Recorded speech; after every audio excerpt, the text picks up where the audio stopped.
Hola amigos, bienvenidos. Activamos de nuevo nuestro canal para hablar de misterio, esencialmente de sucesos, de casos, las experiencias que al fin y al cabo son las que importan, aquellos testimonios de personas que se vieron envueltos en situaciones extremas, muchas veces situaciones insólitas que casi nunca borran de su mente. Hablamos del misterio, el misterio que puede tener una voz en la noche, un sonido que no identificamos, aquellas situaciones en las que el mundo que nos rodea se comporta de otra manera, luces extrañas a veces en nuestros cielos. De eso hablamos aquí, en este canal, y esencialmente, como digo, de sucesos, casos como el de esta estación solitaria, la noche, una figura y un vigilante, porque hay profesiones que están más cerca de pisar el misterio. Hablamos ahora mismo de esta aparición en una estación de ferrocarril.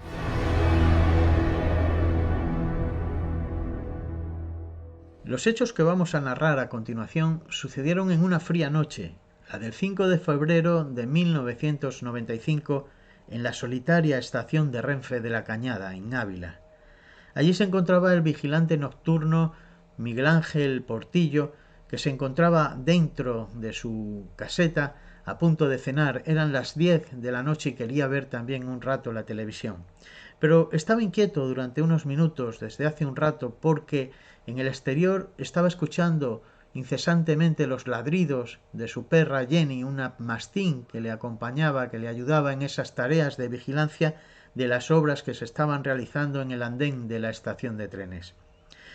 Continuó su cena, pero el violento golpe que escuchó en la puerta metálica de su caseta le hizo levantarse como un resorte. Eran los arañazos violentos, fuertes que estaba haciendo su perra por intentar entrar en la caseta. Al abrir la puerta el animal se le abalanzó con el pelo erizado y emitiendo un aullido lastimero como del miedo, de terror, de algo que le había pasado en el exterior y que a lo que no se había sobrepuesto el animal, porque era un animal valiente y entrenado para la vigilancia. Sin embargo, algo fuera de lo normal había ocurrido. El vigilante descendió cautelosamente los 3 escalones que separaban su caseta del andén y miró al lado izquierdo y no vio nada. Pero al girar la cabeza y mirar lo que había a su lado derecho, se encontró con una gran sorpresa, algo que le desconcertó totalmente. Allí se encontraba la figura de una mujer, una extraña mujer. Tenía una túnica, vestía una túnica blanca y además tenía su tez, la cara tremendamente blanca, pálida como la luna. En su mano llevaba un cayado, una especie de pértiga o de vara con la que parecía señalar algo en el suelo. El pelo largo, negro, lacio, colgaba sobre sus hombros. Pero lo que sin duda le hizo estremecerse y salir huyendo de allí endiabladamente fue comprobar que aquella figura no tocaba el suelo. Se mantenía flotando, levitando a medio metro del suelo. Esto le hizo huir, como decimos, y atravesó las vías hasta llegar al otro lado de la estación, al otro andén. Entró rápido en el bar de la estación y su dueña, Soledad García, que dice que ya le vio venir cuando llegaba a través de la puerta de cristal del establecimiento, que venía desencajado. Pero el joven, antes de contar nada, y todos quedaron asombrados de cómo llegaba, lo primero que hizo fue preguntar algo inquietante. Dijo, ¿hoy quién ha muerto aquí? Una pregunta a la que nadie daba sentido. ¿Por qué preguntaba aquel joven aquello? Sin embargo, le pusieron una tila, algo que además testificó la dueña del bar, que acababa de tomarse un café hacía una hora o así, el vigilante, y que era alguien que no bebía absolutamente ni una gota de alcohol. Por lo tanto, era de crédito total todo lo que estaba o estaba a punto de contar y que luego contó. Una vez que les narró, después de tomarse una tila, lo que le había pasado, Agustín, el marido de la propietaria del bar, junto con otra cuadrilla de gente que estaba allí, de hombres, de clientes, atravesaron de nuevo las vías para ir a buscar aquella figura. No encontraron a nadie, pero sí vieron algo en el suelo, algo inquietante y que además, como decía el vigilante, muy difícil de entender, porque en el suelo duro, helado de aquella noche fría del mes de febrero, había trazado unos dibujos y también unas letras. Se componía todo el grafismo en un círculo y en su interior había una estrella de David y los 3 números fatídicos del diablo, el 666. Por otro lado, existían unas letras, la STN, la L, la U y la sílaba Bel. Todo esto no tenía sentido, pero también, como digo, era incomprensible que se pudiera haber grabado aquello en aquel suelo tan duro. De hecho, la Guardia Civil, que al día que enseguida comenzó las investigaciones, en una de sus comprobaciones y de sus intentos por interpretar aquello, intentó hacer en el suelo, en aquel mismo suelo, al lado de lo que ya estaba grabado, eh, con herramientas los mismos grafismos y les resultó imposible de lo duro que estaba el terreno.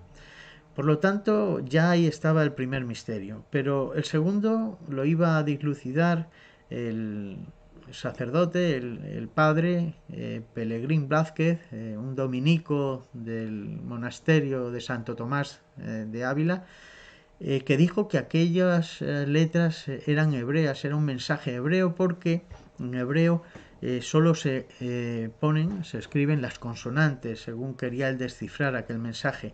Por lo tanto, para él estaba muy claro que STN significaba Satán, luego LU, algo que no se entendía, otro grafismo en medio, y luego Bel significaría Luzbel. Estarían interpretando Satanás, Luzbel. Pero aún así, el dominico decía que aquello podría ser más bien, pasó quizás un poco de esa propia interpretación suya y que a lo mejor no tenía ese sentido, y él pensó o quiso descubrir en aquella aparición blanca el mensaje de algún ángel o de algún mensajero que quería tratar de avisar sobre alguna desgracia o sobre algo que podría ocurrir, que señalaba con un palo a lo mejor el mensaje de que lo maligno estaba a punto de llegar y que intentaba alertar o avisar. Y cierto es que días después hubo un accidente. Una de las grúas se le desprendió la pluma con la que estaba trabajando y gracias a Dios no ocurrió ningún daño físico a nadie, sí algún destrozo en las obras, pero no ocasionó ninguna víctima ni heridos por este accidente. Hasta ahí sería lo que interpretaba el dominico, como decimos, pero con pocos días de intervalo de aquel accidente, aquella ocasión en que se cayó la pluma de una de las grúas, sí ocurrió algo. Murieron 2 mendigos y un maquinista atropellados por un tren. Estos accidentes, sin duda, se relacionaron enseguida, el pueblo o toda la gente sensibilizada con aquello, dieron o lo achacaron a aquel mensaje o aquella aparición, ¿no? Pero también la Guardia Civil encontró el testimonio de otra persona que en aquella misma tarde-noche, al oscurecer, en un pueblo cercano, un cabrero, un pastor, vio una imagen muy parecida, descrita por él tal y como lo había descrito Miguel Ángel, y que sospechaban que se trataba de la misma presencia. Pero lo que vino ya a estremecer a todos fue que también se supo que en aquella noche, justo la noche de la aparición, murió en un pueblo cercano una joven de 25 años de cáncer, morena, joven como decimos, y que frecuentaba muy asiduamente la estación para tomar el tren. ¿Fue una presencia, un aparecido, un ángel o el propio demonio?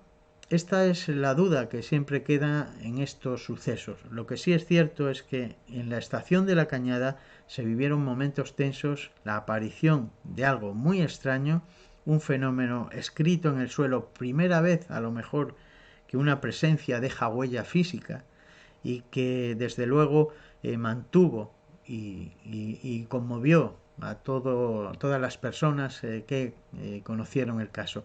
De hecho, esto fue motivo de peregrinación de curiosos y de especialistas, de gente que quería comprobar aquel fenómeno y que, como digo, peregrinaron hasta la estación de Renfe de la Cañada en Ávila.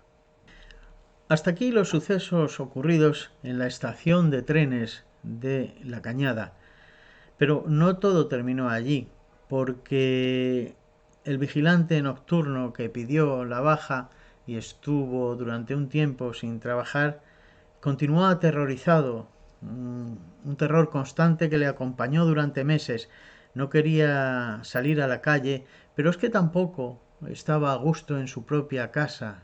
Creía que en cualquier rincón, en cualquier estancia iba a aparecer aquella figura. De modo que no solo se dio de baja temporalmente, sino que al final abandonó su puesto de trabajo, se dedicó a otra cosa y además se cambió de residencia a otra población. Es la marca del misterio muchas veces, la historia que luego no se sabe o que no contamos, pero que trasciende más allá de esos días inmediatos al suceso. Y la perra también fue vista en numerosas ocasiones meses después ladrar a aquel punto en el que habían visto la figura flotando, la figura levitando de esa mujer extraña, de tez pálida. Y otra historia que apenas se ha contado, vigilantes que sustituyeron después a Miguel Ángel también fueron víctimas, fueron testigos de sucesos paranormales allí mismo, en aquel lugar. Algo que no trascendió, que no se contó con detalle, porque la empresa que los tenía ocupados les prohibió. De modo que el misterio, como tantas veces, trasciende más también a lo personal, a lo social y a lo privado, dentro de la vida que transcurre con normalidad a nuestro alrededor y que sin embargo hay una brecha que ahí lo paranormal siempre deja. Volveremos en el próximo vídeo con más casos. Espero que os haya resultado interesante. Yo estoy muy contento y muy satisfecho y agradecido por vuestra atención, por vuestra dedicación y os espero en la próxima cita. Un abrazo fuerte.